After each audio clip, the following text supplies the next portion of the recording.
sexist to my mushroom is the title of this ill-judged attempt at getting an ask for what I was aboard with.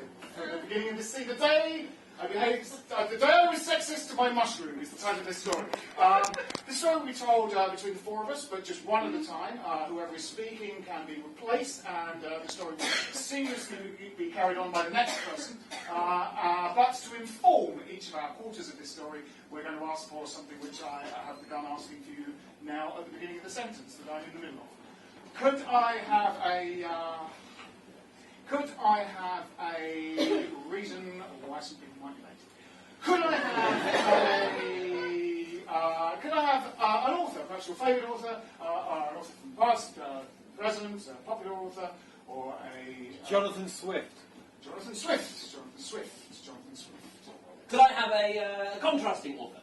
James Joyce. James Joyce, thank you very much. James Joyce. Thank you. Could I please have a geeky genre? Mass Effect. Star Wars. Thank you. Oh, Mass Effect. Thank you. I'm contractually obligated. Thank you, Star Wars. And how about just nothing that has anything to do with any of those? Just an emotion. Sadness. Thank you. So to recap, the qualities that will inform each quarter of the story are James Joyce. Jonathan Swift. Star Wars. And this is the day I was sexist to my mushroom.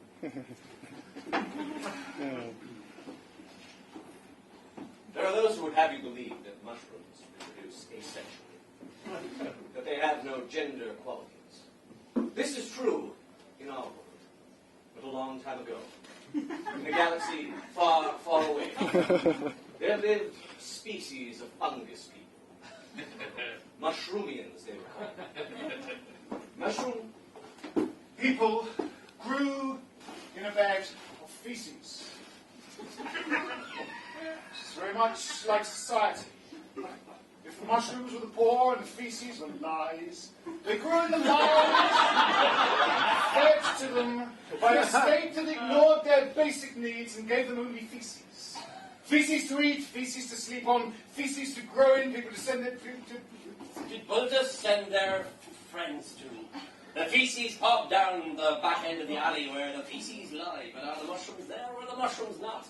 No one quite knew except old McGonagall with old McGonagall. He himself was looking there at the mushroom, thinking of the feces, sexism and the sexiness of the feces, as the mushroom turned, and the turning of the mushroom was itself, like the...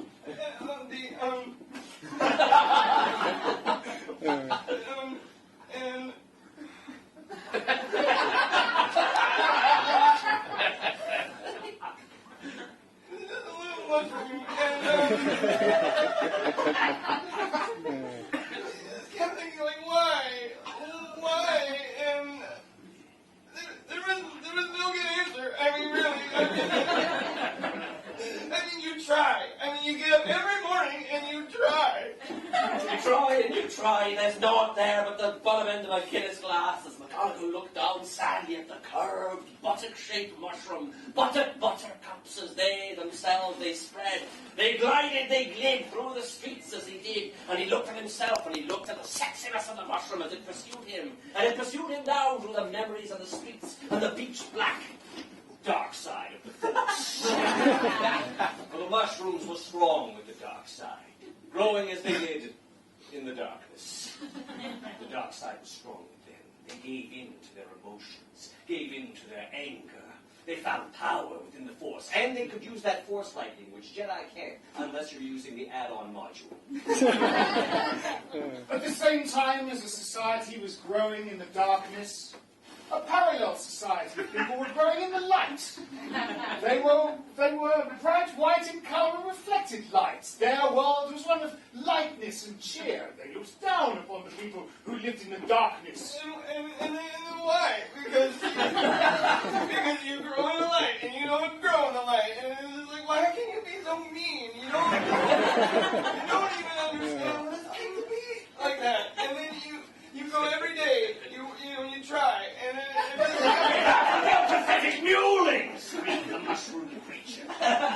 You shall live in.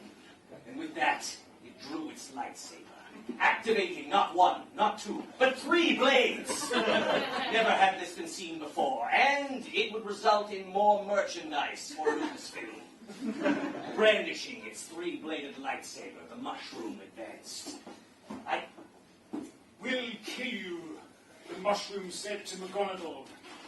Suddenly, it was noted by one of the more astute mushrooms that the women were not given lightsabers whilst the men had them. The women will work in a subservient form, polishing the lightsabers, which is difficult because light is very difficult to polish.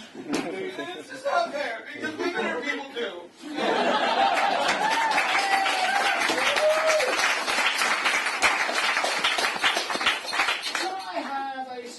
Of a physical position that you would like to see Mr. Dylan Emery adopt. Yes. The lotus. The lotus I heard. The lotus I heard first. The improviser's creed dictates, as many of you know, that we must take the first suggestion we hear. So your suggestion splits. Has been rejected. You say splits or lotus? Which one? Lotus. The feet go on the legs. Use your imagination. Could I have a contrasting physical position that you'd like to see? Mr. Peter Silvertop. Please welcome Peter to the stage. And a non-cruel physical position that he can adopt. Handstand.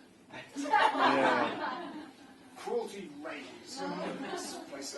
Handstand, Peter? Were you... Well, I've got labyrinthitis at the moment, but I'm sure I'll be fine. The labyrinthitis and kind of loss of balance in the area. Yeah.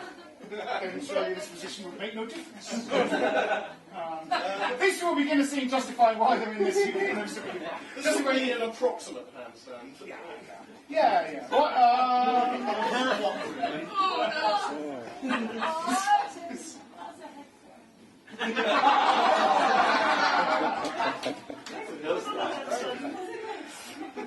Eventually, these two will begin to seem justifying why they're in these two frozen positions. At any point, one of the rest of us can shout freeze, replace one of them in their frozen position, and carry on a new scene, justifying those physical positions, and we will carry on like that until we're tired. Freeze. And yet, young caterpillar, you fail. Why do you fail? Surely standing on hands is a more natural thing than walking. Easy for you to say. Oh, yes, I have passed over to the other side. I can take any position I wish. I choose to take this position. What about when you were on my side? Could you do this? On your side of the cave, I will never go back to that side of the cave. I, your guru, will stay here until you have learned to be as peaceful as I.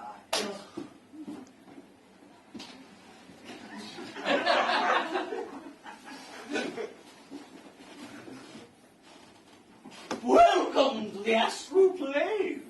I am your spirit guide. I have taken the form of your mother. Oh, spirit guide. Suckle at my teeth! Oh, no, I have to. I have come to you for advice. Yes, should or should I not kill my wife? You should. Oh, good. Freeze! Clapping the soles of your feet together is not the conventional way to applaud, but I'll take anything I can get, to be honest. It's an Gosh, how my career has fallen. Performing to animals at the zoo. I used to be someone on London's stage. You wouldn't remember me, or why, 18 months old at most. But my Hamlet was highly regarded in the West End. How's Italian teaching the monkeys to apply? Well, we need seat fillers for that event at the O2. Well, this one's got a kind of rudimentary applause style.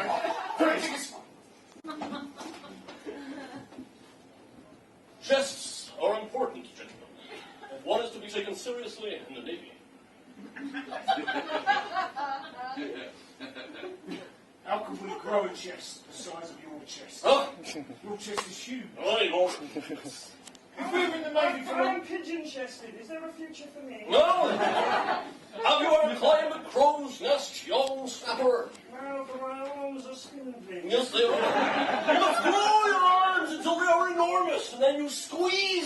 like this until all the muscle goes into your chest.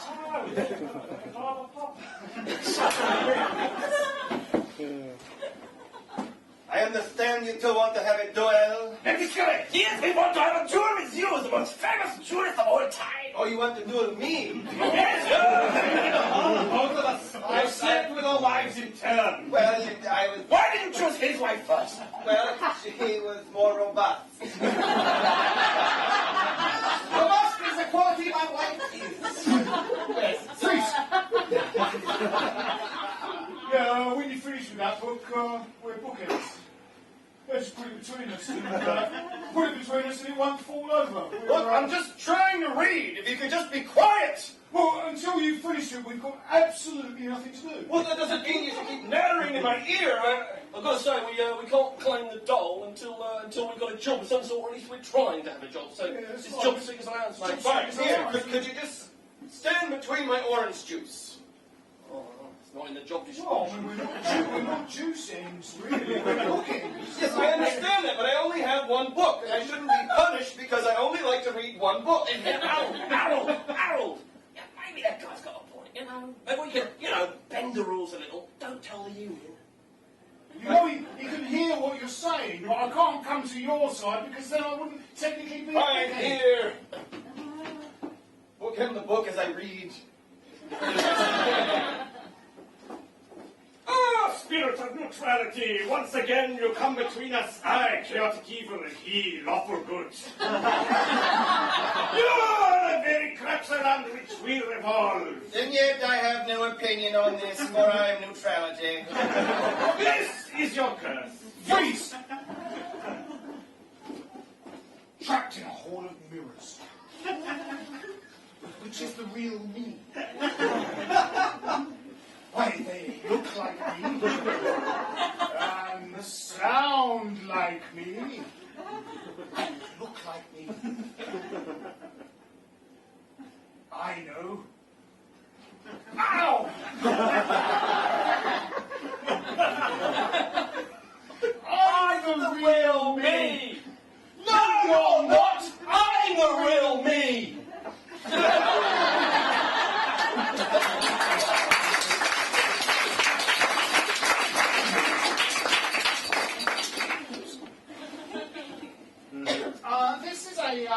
This is a notepad. Every page is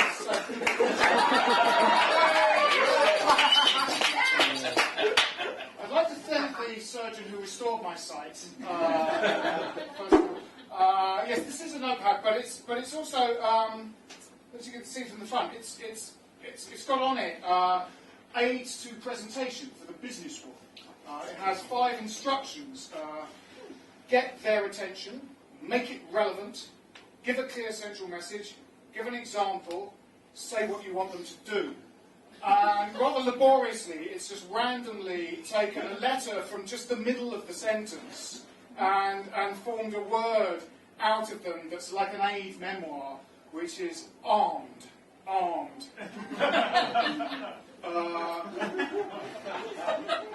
Which has nothing to do with business presentation, and normally those things do. Normally the acronym has something to do with the kind of the overall thing. Business is war. Business is war. It's a military arms. Right. Yeah. So this company, the Impact Factory, has produced this pad. I urge you to buy their products. Very difficult to remember and unclear central messages. We're going to perform a scene for you now, and these 5 instructions are going to be fired into the scene and acted upon by the performers during the course of the scene. So, for this scene, could I have a hobby that perhaps 2 or more people might share? A hobby. Sorry? Bird watching. The hobby of bird watching. Ornithology. This is a scene about bird watching, and these instructions will be fired in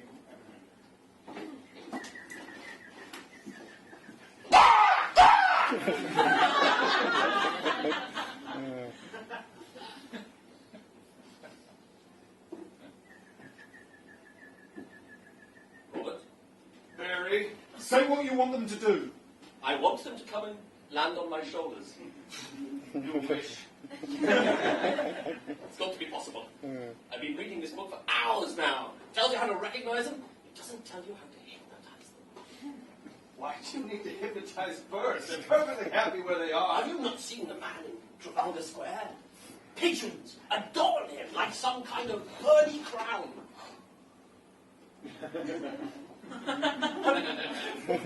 How did you do that? Do what? What? How do I not do it? Ronnie, help me do that.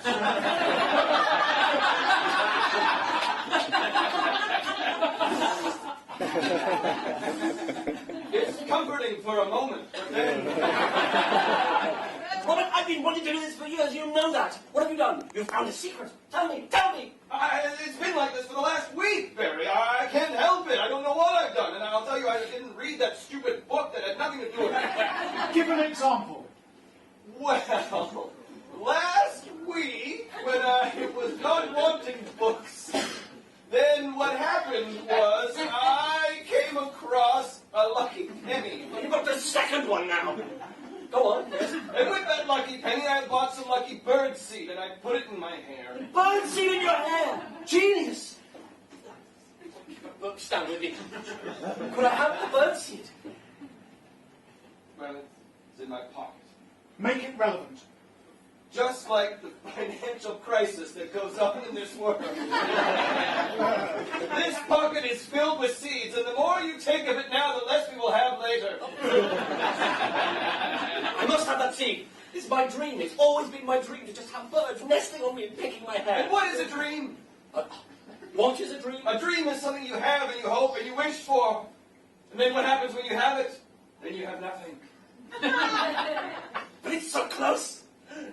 If I take it now, I will be doomed forever to have had my dream fulfilled. Yes. Go ahead. Reach into the pocket. But you will regret it. Give an example. Well, just like the man who makes the deal with the devil for $1 million, he gets the $1 million, but then the next day he dies and he can't spend any of the money. That's an example of how this could be bad for you. I could die, or just bad things generally. Who knows what birds you will attract? I don't care. All birds are beautiful in my eyes. Then take what you will.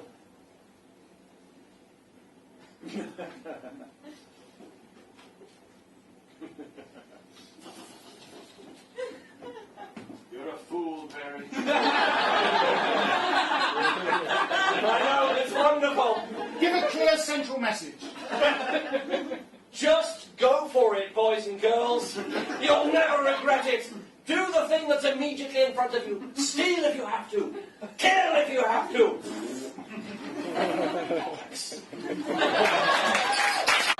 No nicknames with you guys, huh? What do you want with us? Or more specifically with Dan? We've been watching you. Both of us or just Dan? Shut up, Kev. Shut up, Kev. He'd probably prefer if you call me Daniel. Listen, There are huge gaps in your knowledge, you know. he is from the government. Look, you've been watching me. Or is that proof? The government watches everybody these days. Some we watch more closely than others. And I'm one of those ones. Yes. What do you want with me? Do you want a cup of tea? I'm sorry, that was terribly rude. Of course I'd like a cup of tea. Well, look, We've been watching you, Daniel. yes, clearly I'm on the government's radar. We'd like to ask you a question. Would you be willing to kill? Well, yes. if you've been watching me, you know I am a serial killer. What? Well, you've been watching me. You probably knows already. We enjoy your style. Oh, thanks, yeah. The cutting the lips off so they have a big smile, that was great. There is someone that we need killed. His name is Kevin Johnson.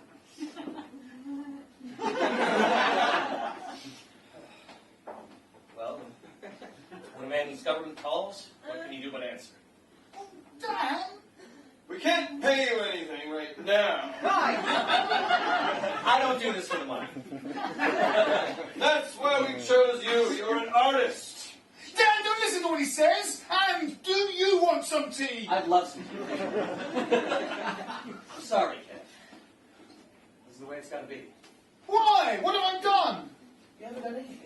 The government just wants you dead. 1993! You were in the Gulf of Mexico. Yeah, you were in the Gulf of Mexico. What's in the Gulf of Mexico? Tell him what you did. We all know. That's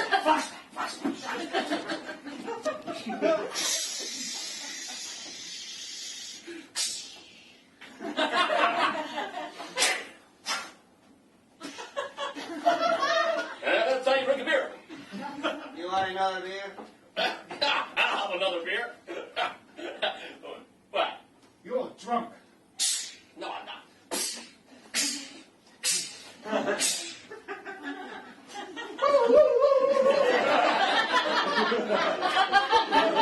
My God, Kev. What a busybody. That man was on vacation trying to get drunk. Ruined this good time. You're a buzzkill. Sure, I kill people, but you... Well, I hope that two of you loose cannons are proud of yourself. We sure are. I mean, why? What's wrong? Cagney, you know what's wrong. I've been going over the numbers. You haven't wrecked any squad cars this week at all. You've showed due diligence in all your forms. You've respected the rights of arrest subjects. What's going on? Cagney's fault.